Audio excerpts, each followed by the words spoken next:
घड़ी में रात के 12 बजने वाले थे।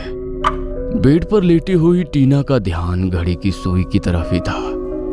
जैसे ही घड़ी में ठीक 12 बजे टीना का फोन रिंग हुआ। टीना ने फोन की स्क्रीन की तरफ देखा तो उसके चेहरे पर मुस्कान आ गई। उसने कॉल रिसीव किया।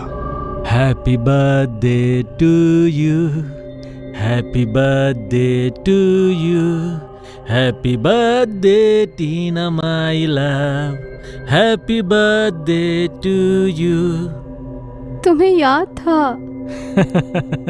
तुम्हारा बर्थडे भी मैं कभी भूल सकता हूँ भला? तुमसे ज्यादा स्पेशल मेरे लिए और कौन है? तभी डोरबेल बजी। अरे इतनी रात को कौन आया है? तुम रुको, मैं देखकर आती हूँ। टीना फोन कमरे में रखकर दरवाजा खोलने के लिए गई। उसने पीप होल से बाहर झांक कर देखा मगर वहां कोई नहीं था। टीना ने दरवाजा खोला तो एक सुंदर सजी हुई बास्केट उसके दरवाजे पर रखी थी, जिसमें एक बुके, एक बड़ा सा गिफ्ट और उसके लिए बर्थडे केक था। ये सब किसने भेजा मेरे लिए? अर्जुन ने ही भेजा होगा। मुझे सरप्राइज करना बहुत अच्छा लगता है उसे।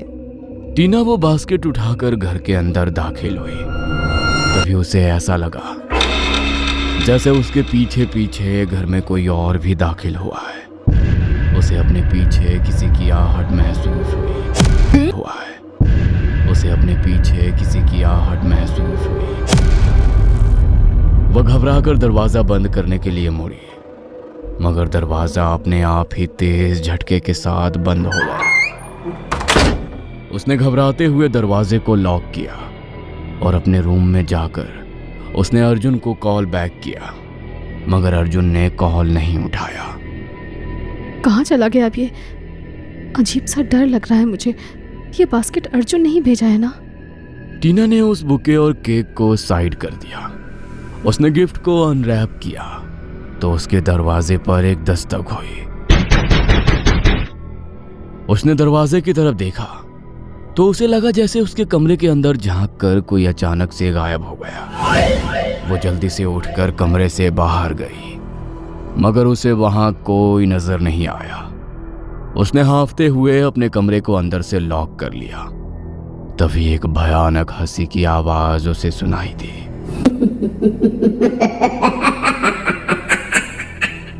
उसने मुड़कर देखा तो उसे गिफ्ट में मिला वो जोकर बेड पर पड़ा था और वो हंसी की आवाज उसी के अंदर से आ रही थी।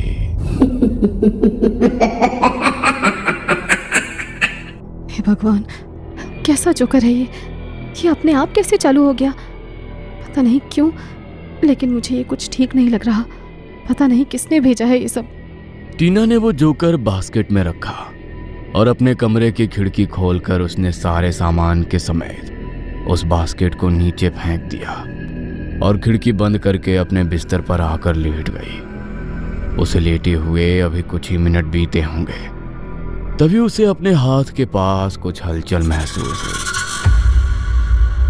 मगर वो गहरी नींद में थी। तभी वो हलचल कुछ बढ़ गई और अचानक उसका दम घुटने लगा। उसने हड़बड़ाकर अपनी आंखें खोली तो वही जोकर उसके सीने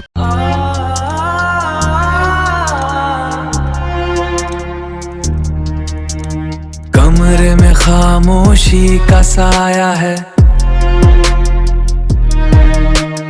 रूह मेरी हवा में घुल गई, धुंध में लिपटे हैं लम्हे खुल गई। कमरे में खामोशी का साया है। तभी टीना ने अपने बगल में रखा नाइट लैंप उठाकर उस जोकर पर दे मारा और वो उससे दूर जाकर गिरा। तभी एक जोरदार आवाज हुई और बुरी तरह हांफते हुए टीना की आंख खुली। टीना ने देखा कि उसका हाथ लगने की वजह से नाइट लैंप नीचे गिर गया है और उसके गिरने की आवाज से उसकी नींद टूट गई है।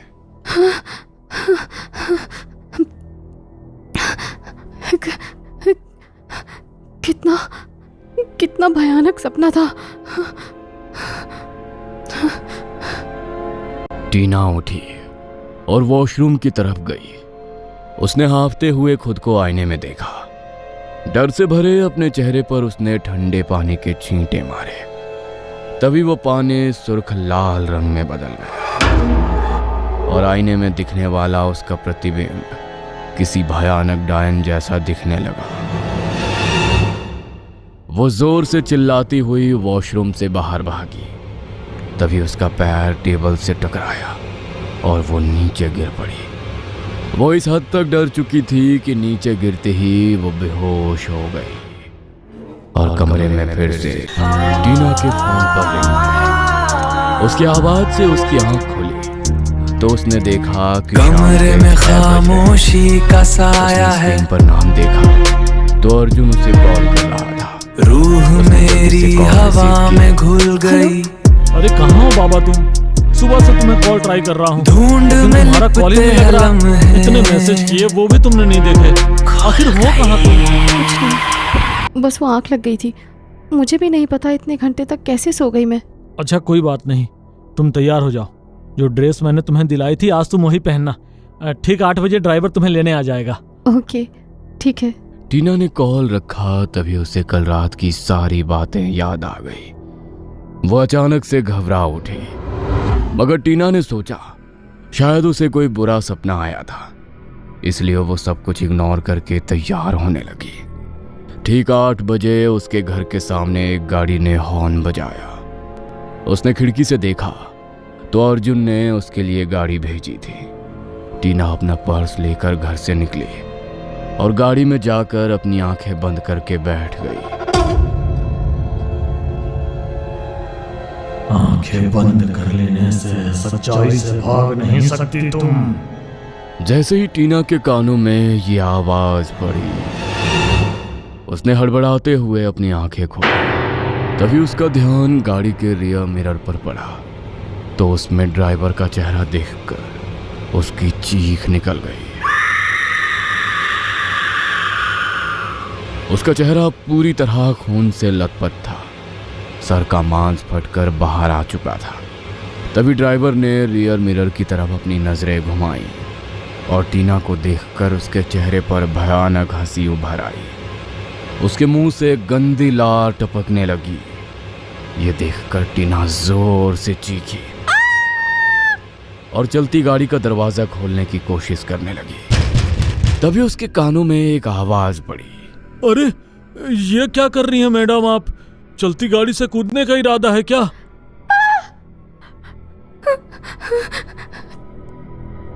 क्या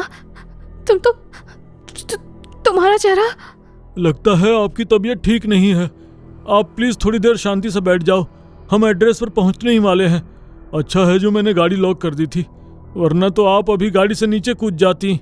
टीना अंदर ही अंदर पागल हो रही थी कि उसके साथ आखिर ये क्या हो रहा है। तभी थोड़ी देर बाद ड्राइवर ने एक फार्म हाउस के बाहर गाड़ी रोकी। उस फार्म हाउस को देखकर टीना की आंखें फटी की फटी रह गईं। तुमने ठीक से तो एड्रेस देखा था ना? ये कहाँ लेकर आ गए हो तुम मुझे? अर्जुन सर ने मुझे जो एड्रेस बताया था मैं तो आपको वहीं लेकर आया हूँ। आप उनसे ही कॉल करके पूछ लीजिए। टीना वहां से साइड की तरफ गई और उसने अर्जुन को कॉल किया और कॉल रिसीव करते ही वो अर्जुन पर चिल्लाने लगी। तुम्हारा दिमाग तो खराब नहीं हो गया? इस फार्म हाउस पर क्यों बुलाया है तुमने मुझे? अरे बाबा क्या हो गया? तुम भी ना हद से ज्यादा सोचती हो। मैं बहुत देर से तुम्हारा यहाँ इंतजार कर रहा हूँ। प्लीज जल्दी अंदर आ जाओ ना। तुम्हारे बर्थडे को बहुत स्पेशल बनाना है मुझे। टीना घबराते हुए फार्म हाउस के अंदर गई। अर्जुन ने उसके बर्थडे के लिए फार्म हाउस को बहुत ही सुंदर सजाया था। टेबल पर टीना के लिए बर्थडे केक था, मगर वो केक देखकर टीना और ज्यादा डर गई, क्योंकि वो केक ठीक वैसा ही था जैसे कल रात उसे किसी ने बास्केट में भेजा था। अर्जुन, अर्जुन कहाँ हो तुम? अर्जुन, अर्जुन। टीना ने इधर उधर मुड़कर देखा। तभी सामने से वेट्रेस का ड्रेस पहनी एक लड़की अपने हाथ में एक ट्रे लेकर उसकी तरफ बढ़ी। उसने लीड से ढकी उस ट्रे को टीना की तरफ बढ़ाया। टीना ने जैसे ही उस लीड को उठाया तो वो डर के मारे बहुत जोर से चिल्लाई। ट्रे के अंदर उसी लड़की का कटा हुआ सर रखा था और पूरी ट्रे खून से सनी हुई थी। टीना ने उस ट्रे को दूर फेंक दिया। उसने सामने देखा तो उस लड़की के सर पर उसकी गर्दन नहीं थी। उसके कटे हुए गले से खून रिस कर नीचे गिर रहा था। उसने अपने दोनों हाथ टीना की तरफ बढ़ाए, मगर इससे पहले कि वो टीना को पकड़ पाती, टीना वहां से ऊपर की तरफ सीढ़ियों से भाग गई। उसने देखा कि एक कमरे का दरवाजा खुला है। वो जल्दी से उस कमरे के अंदर चली गई और दरवाजे को अंदर से लॉक करके हांफते हुए बिस्तर पर जाकर बैठ गई। समझ नहीं आ रहा है कि आखिर अर्जुन है कहाँ। मुझे किस मुसीबत में फंसा दिया उसने। अर्जुन। उसने अर्जुन के नंबर पर कॉल किया, मगर उसका फोन स्विच ऑफ हो चुका था। तभी उसे बाथरूम से पानी गिरने की आवाज आई और धीरे धीरे वो आवाज तेज हो गई और बाथरूम का बहता पानी अब कमरे के फर्श पर फैलने लगा। वो उठकर बाथरूम में नल बंद करने के लिए गई तो वहां का नजारा देखकर उसका कलेजा फट गया। अर्जुन बाथटब में लहूलुहान गिरा हुआ था।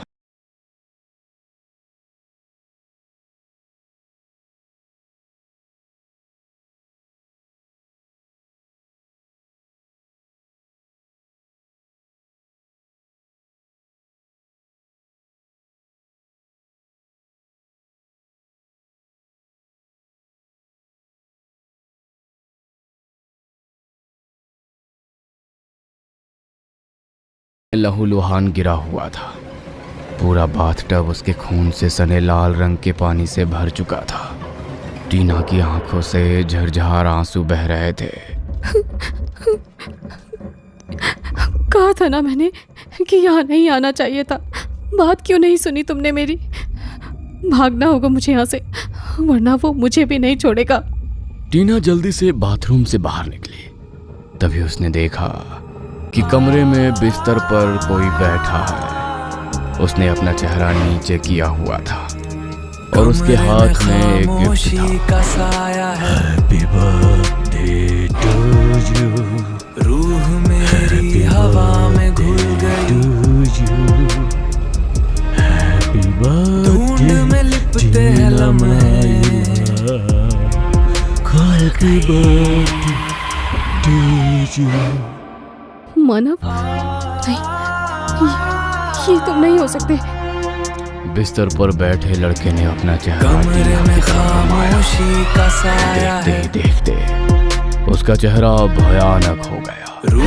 चेहरे का मांस जगह जगह से फटने लगा और सर से रिसता हुआ खून जमीन से बहता हुआ टीना की तरफ जाने लगा। टीना अपना कदम पीछे करने लगी। तभी बाथरूम के दरवाजे से टकराकर वो नीचे गिर गई और मानव की आत्मा उसकी तरफ बढ़ने लगी। मुझे माफ कर दो मानव, बहुत बड़ी गलती हो गई मुझसे। मैंने जो किया उसका पछतावा है मुझे। अर्जुन को तो तुम मार चुके हो ना। प्लीज मेरे साथ ऐसा मत करो। मैं हाथ जोड़ती हूँ तुम्हारे आगे। नो, मारी तो तुम जाओगे, क्योंकि मैं भी मारा गया था पिछले साल ठीक इसी दिन तुम्हारे बर्थडे पर तो मैं तुम्हें सरप्राइज देना चाहता था, मगर तुमने तो मुझे मार कर मुझे ही सरप्राइज कर दिया। मुझे मारने से पहले तो एक बार भी नहीं सोचा था तुमने। क्या गलती थी मेरी? यही कि बस प्यार करता था तुमसे और तुम मेरी पीठ पीछे इस अर्जुन के साथ मुझे धोखा दे रही थी। मेरी सारी प्रॉपर्टी हथिया कर इसी के साथ मिलकर मुझे मार दिया तुमने। माय डियर वाइफ, तुम्हें माफ कर दिया तो मेरी आत्मा हमेशा यूं ही भटकती रहेगी और मैं अब और नहीं भटकना चाहता। एक से तो मैंने अपना बदला ले लिया, अब बारी तुम्हारी है। तभी वहां रखी अलमारी सीधी टीना के ऊपर गिर पड़ी और मौके पर ही उसकी मौत हो गई। उसी वक्त वह फार्म हाउस खुद ब खुद आग के लपटों में झुलस गया।